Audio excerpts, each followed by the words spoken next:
What happened after everyone left that afternoon was a quiet earthquake. You know how you can sit beside someone for months, exchange polite smiles, maybe pass a worksheet, and believe you understand the outline of their existence? Then a single, unscripted moment cracks that assumption wide open, and you're left staring not just at a different version of them, but at a shifted version of yourself. This is the story of that crack. The story of a silent classroom, a setting sun, and the confession that forever changed the space between me and Leo. Hey, before we begin, I'm genuinely curious. Where are you listening from? Are you in a place like my Harbor Springs, where the air always carries a faint, salty promise from the bay and everyone's history is woven into the same small town tapestry? Or are you surrounded by the anonymous hum of a city where stories pass like strangers in the night?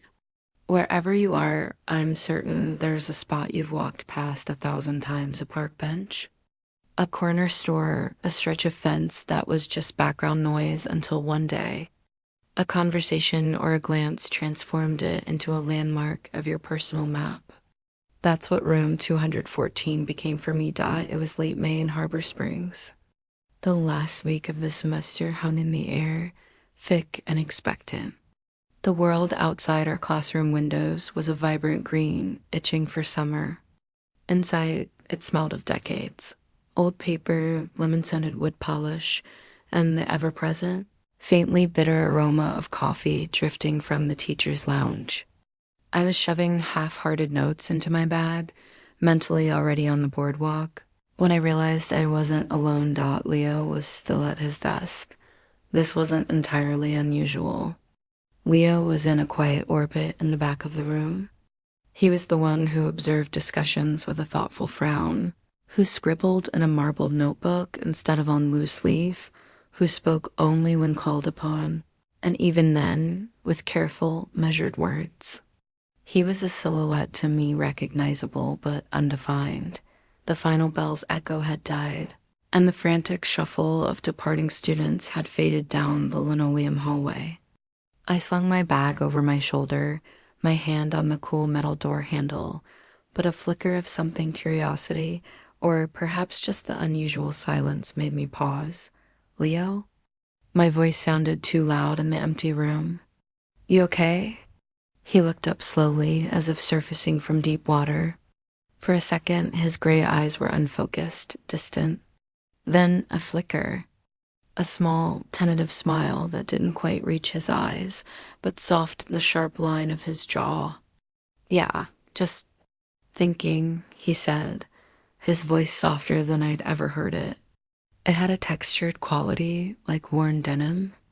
It's nothing, but it was so clear. The late afternoon light streamed through the westward window, painting golden bars across the floor and catching the dust motes dancing between us. The room felt charged, a sealed capsule. Against my better judgment, I let my bag slide back to the floor and settled into the desk beside his. You sure? I asked, leaning forward slightly. The thinking looks heavy. He let out a breath, a half laugh, half sigh, and tapped his fingers rhythmlessly on the textbook before him. I saw the war in his posture, the hunch of his shoulders wanting to fold in, warring with a slight straightening, as if he decided impulsively to stand his ground. I guess. He started, then stopped, his gaze fixed on the sun-warmed window. I guess I just don't know where the track is anymore. I tilted my head. The track, like, for next year? College apps? He shook his head, a swift, frustrated motion. No, bigger, the life track. It feels like everyone else received a map and a compass. They're all marching. I'm just standing at the station watching the trains go by, and I don't even know which one I'm supposed to be on. His words didn't just hang in the air. They settled in the room, altering its gravity. Leo, the composed, unreadable figure from the back row, was admitting to a form of lostness I knew intimately. A strange, warm solidarity bloomed in my chest. I get that, I said, my own voice dropping to match the quiet of the room. I think more people feel that way than ever say it. We're all just pretending to read our maps convincingly. He finally turned to face me fully. The guardedness was still there, but beneath it was a raw vulnerability that made my breath catch. Exactly. It's like everyone is moving forward in a straight, confident line. And I'm here, tracing circles in the sand. We sat in the companionable silence of two people who have just discovered they speak the same secret language. Outside, the world continued. A car horn, the shout of a kid on a bike, the distant cry of gulls over the bay. But in room 214, time had stretched and softened. I don't think the straight, confident line exists, I ventured. I think it's an illusion. We're all just drawing squiggles and hoping they eventually connect into a shape that makes sense. Leo's eyes softened, and the smile that touched his lips this time was real, if weary. Permission to squiggle, huh? Granted, I said, smiling back. Then he said something that cracked the moment open even wider. I've always been so terrified of choosing the wrong squiggle, of the pen running out of ink on a dead-end line. I stared at him. I had built a persona for him in my head. The quiet, intellectual, Shirley Dash has dash it dash, all dash figure dash out guy. This confession dismantled that fiction completely. What stood in its place was far more human and far more interesting. I think the fear of the wrong line is what keeps most of us from drawing any line at all, I said slowly, feeling my way through the thought as I said it. But maybe the value isn't in the destination of the line. Maybe it's just in the act of drawing it. He was quiet, absorbing this. He looked at me not as Ava the classmate, but as Ava dash the dash person dash who dash just dash said dash that. And I saw him, truly saw him, not as Leo the silent student, but as Leo dash the dash person dash who dash is dash afraid. The walls of the classroom seemed to dissolve. We were just two kids in the fading light, admitting they were lost and finding it less lonely by the second. Maybe, he whispered, the word full of fragile hope. Maybe I don't need to know the final shape. When I finally stood to leave, the world outside the door felt different. Something fundamental had shifted on its axis. It was a small adjustment, a quiet realignment, but I knew with absolute certainty that nothing between Leo and me would ever be casual again. A bridge made of honest words had been built in that silent golden hour, and I knew with the thrilling certainty that I wanted to cross it again. The following days passed in Harbor Springs with a new, peculiar cadence. It was the rhythm of a shared secret. You know that feeling when something significant is exchanged a truth, a fear, a hope, and it doesn't need to be revisited to be felt. It lingers in the space between you, coloring every ordinary interaction. That's how it was with Leo. We didn't discuss our conversation. Not the next day or the day after. We returned to the familiar script of classmates, passing in the hallway with a brief nod, taking our separate seats, his in the back, mine near the middle. But the script had been annotated. Now, when our eyes met across a discussion on post-war literature or the intricacies of calculus, there was a flicker of recognition, a silent, I remember. You're the one who knows. It was a soft, private acknowledgement that felt like a lifeline in the sea of senior year anxieties. He still scribbled in his marbled notebook. I still doodled in the margins of my binder, but the actions felt different now. I wondered if his scribbles were maps of those uncertain squiggles we talked about. I wondered if he ever glanced at my doodles and saw the same searching.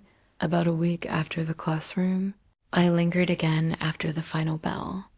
I told myself it was to organize the chaos of my locker assignments, but the quiet of the emptying school was a magnet.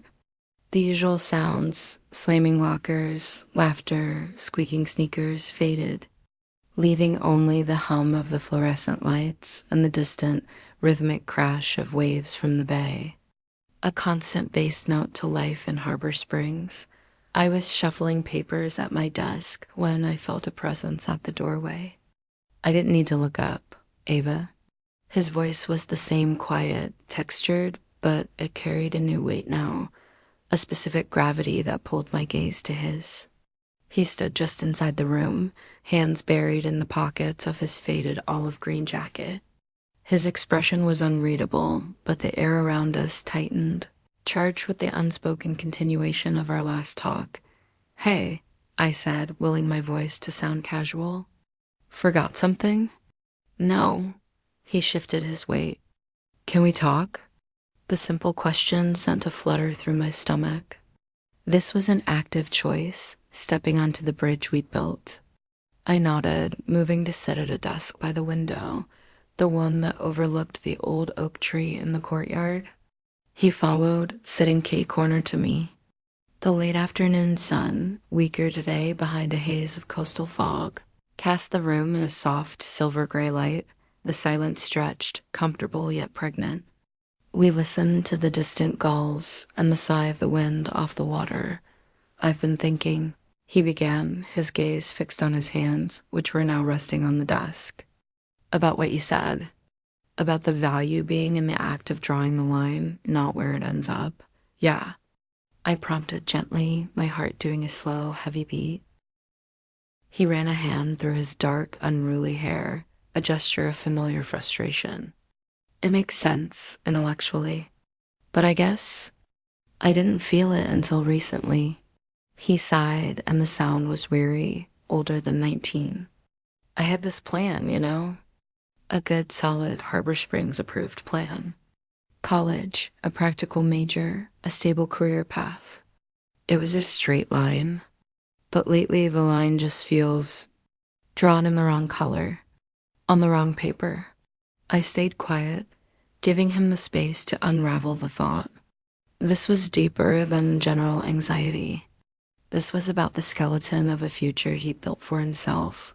I've spent so long trying to control the narrative. He continued, his eyes distant, looking past me to some internal horizon. "To make it look seamless from the outside. No cracks, no smudges, no doubts. But I'm starting to think the cracks are where the light gets in, or whatever that quote is. And maybe by sealing them all up, I've just been sitting in the dark."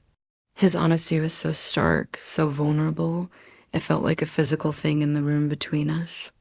Leo was deconstructing his own facade, and he was letting me watch. "What are you really afraid of?" I asked, my voice barely above a whisper. "If you redraw the line?"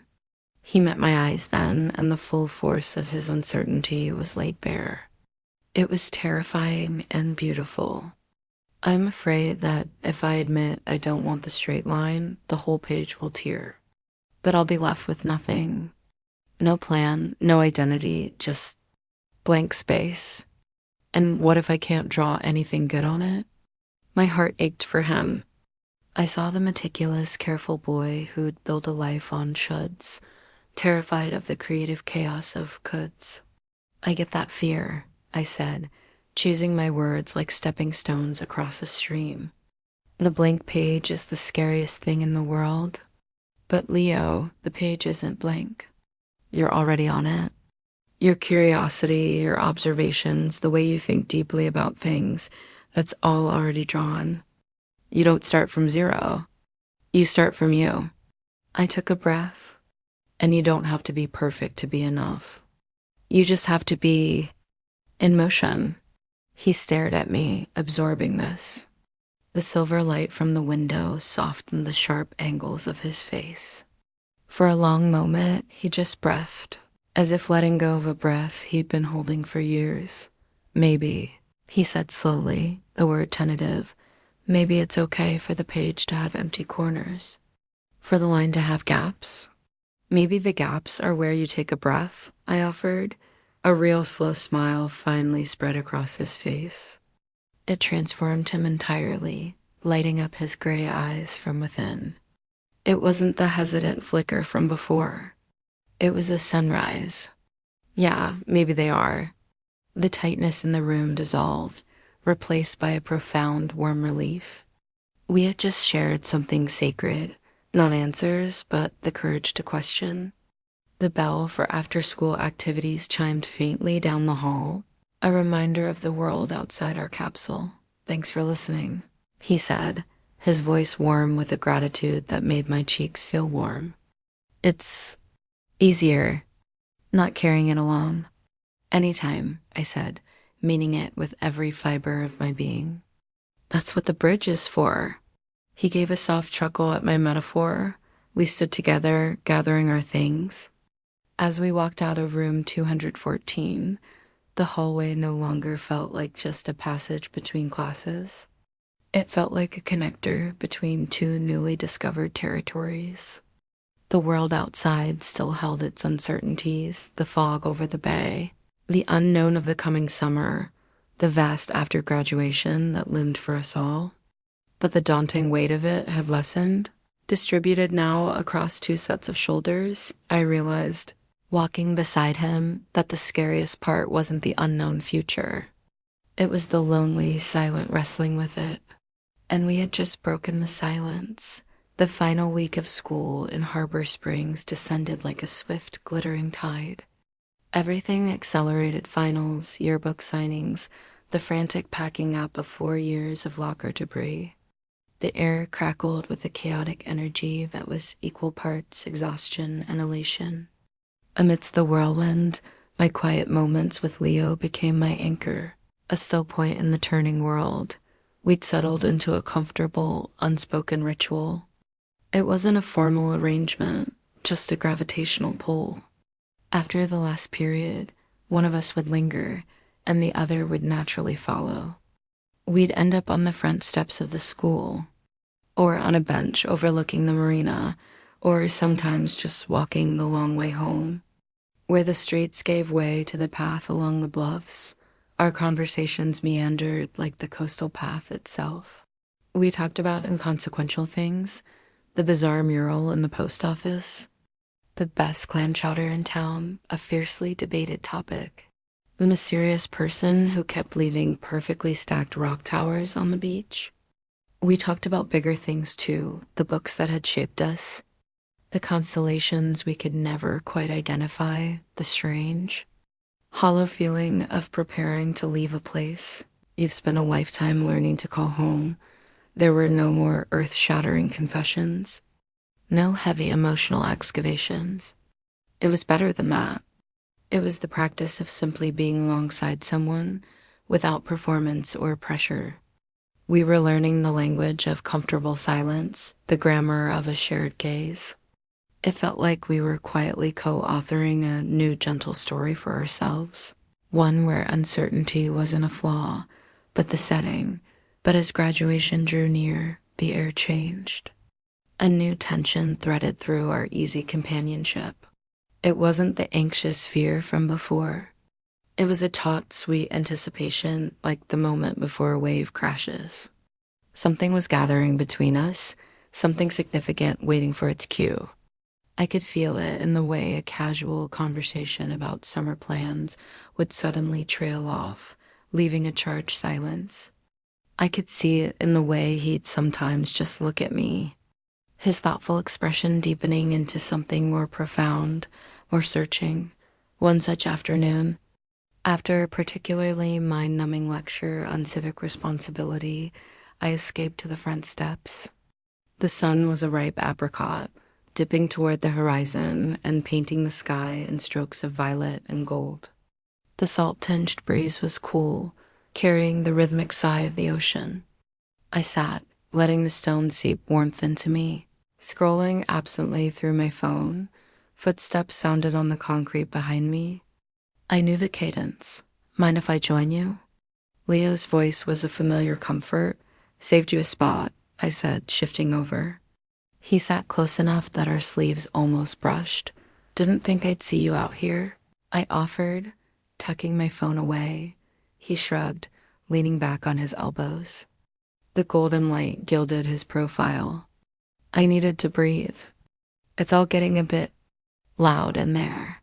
He gestured vaguely toward the school.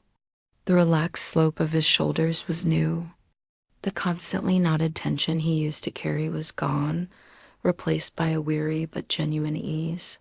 He wasn't trying to look put together anymore, and I realized, with a jolt of affection, that I vastly preferred him this way, authentically unraveled. I've been thinking, he started, his voice soft and introspective, about the squiggles and the blank pages. He glanced at me, a faint, real smile touching his lips. I think I'm starting to understand what you meant. It is freeing. Not having to have the answers is... It's like taking off a heavy backpack I didn't even know I was wearing. A wave of relief, warm and sweet, washed over me. Hearing him articulate his own unburdening felt like a victory for us both. I think I've been terrified of making the wrong stroke, he continued, his gaze fixed on the distant line where the sea met the sky, of a mistake being permanent. But what if it's not? What if you can just turn the page, or blend the color, or start a new sketch entirely? Maybe falling isn't failure. Maybe it's just changing elevation. His metaphor was so perfectly him, visual, artistic, thoughtful. My heart tightened with a sudden, fierce gladness that he was finding his own words for this journey. Yes, I said, my voice quiet but firm. Exactly. I used to think my life needed to be a finished painting, ready for inspection. Now I think maybe it's just a messy, wonderful sketchbook.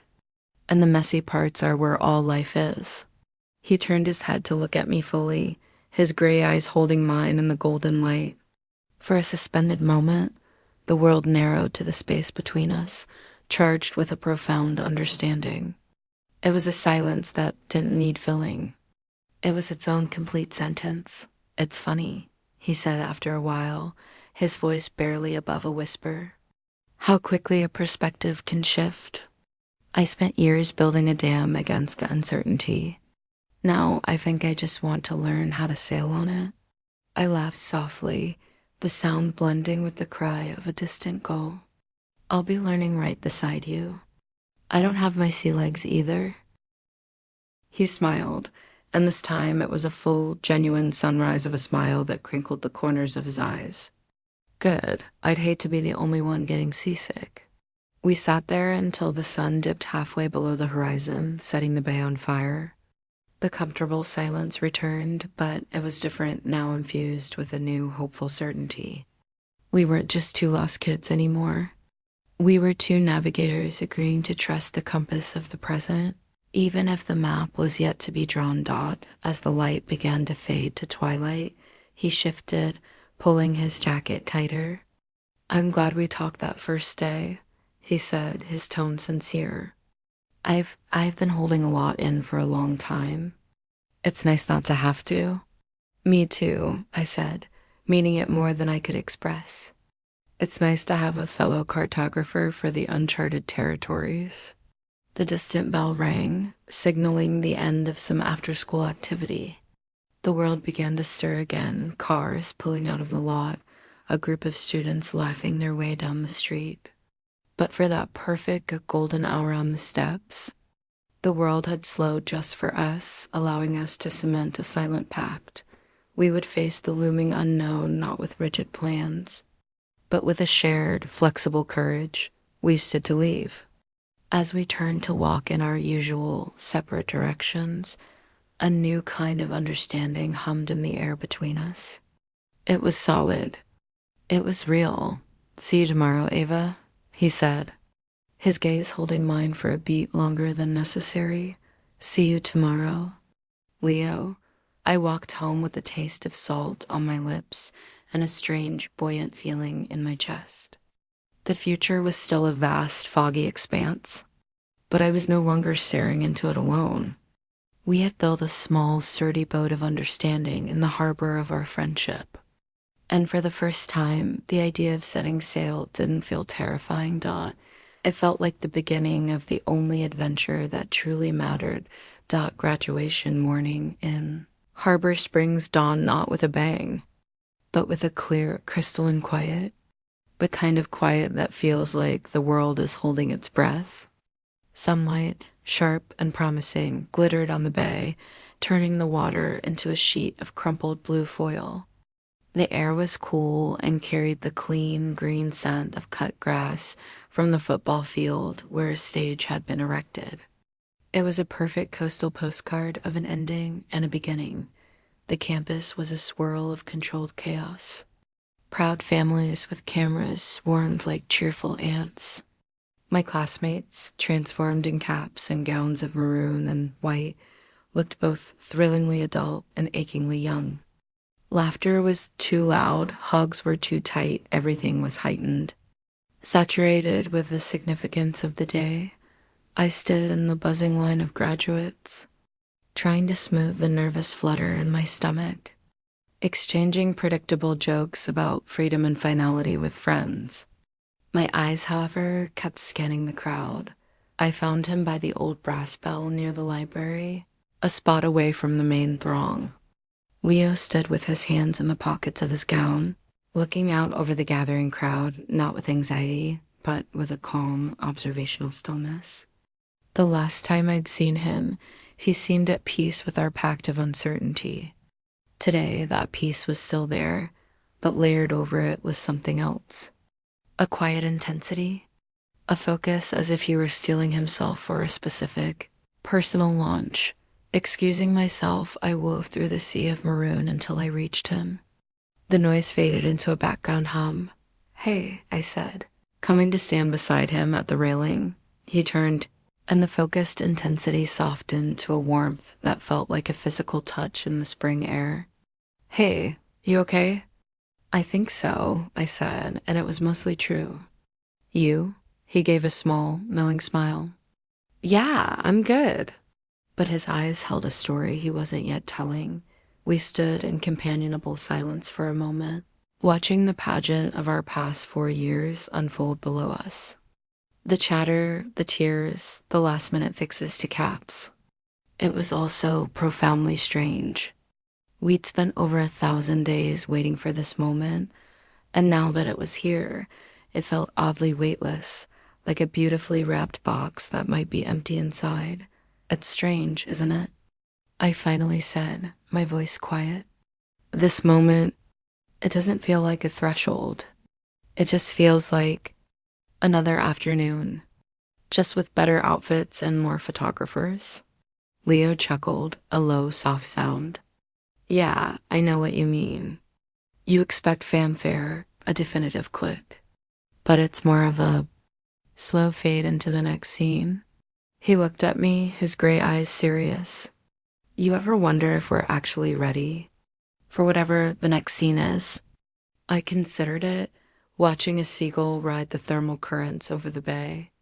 I don't think ready is the point, I said, echoing but evolving our old conversation. I think we spent years preparing for a test no one can write the answers for. Maybe being ready just means being willing to step into the fog. He nodded slowly, absorbing my words, his gaze drifting back to the horizon. The tension between us built again, that sweet, taut wire of something imminent. It was the quiet before a truth is spoken, before a line is finally bravely drawn. Ava, he began, his voice suddenly lower, more intimate. He turned fully to face me, his posture squaring as if facing a judge. I've been doing a lot of thinking about lines and squiggles and blank pages. My breath hitched. This was it, the gathering thing. I realized something, he continued, his eyes locked on mine, unwavering. I was so afraid of drawing the wrong line for my life that I almost missed the most important line I could ever draw. He paused, searching my face. The world, the band tuning up, the principal barking orders, the breeze rustling the tassels on our caps, all of it melted away. And what line is that? I asked, my own voice barely a whisper, the one that connects my point to yours. The words hung in the salt-tinged air, simple and monumental. They were in a grand declaration of forever. They were something better. They were a cartographer's mark, a navigator's calculation, an honest, brave stroke on a shared page, a slow, Irrepressible smile broke across my face, fueled by a surge of pure, undiluted joy. That, I said, my heart pounding a rhythm of certainty, sounds like the only line that truly matters. The guardedness, the last vestige of his old uncertainty, fell from his expression. What remained was an open, hopeful relief that mirrored my own. He laughed, a genuine free sound I wanted to bottle. Yeah, I guess we're both a bit of a mystery. But maybe we can solve unsolved puzzles together. I'd like that, I said. And the simplicity of the statement held the weight of every unspoken conversation. Every shared silence on the steps, every moment of understanding in a quiet classroom. I think our squiggles might make a more interesting picture if they're intertwined.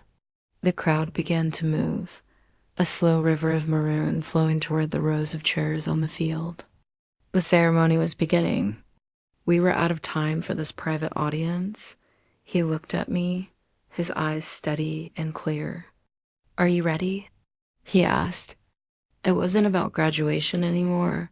I looked back at him, at this person who had gone from a silhouette to my most honest confidant, from a classmate to my fellow navigator.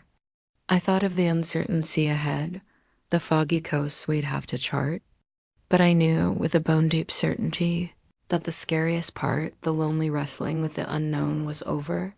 "Yeah, Leo," I said, my voice light and sure. "I think I'm ready." He offered a small, decisive nod, a captain agreeing to a course. And for the first time, standing on the precipice of everything new, I didn't just believe we would be okay. I knew we would be extraordinary. Together. We turned and joined the flowing current of our classmates. Two distinct points now connected by a brave, deliberate, and beautifully drawn line, ready to face the vast and uncharted masterpiece ahead.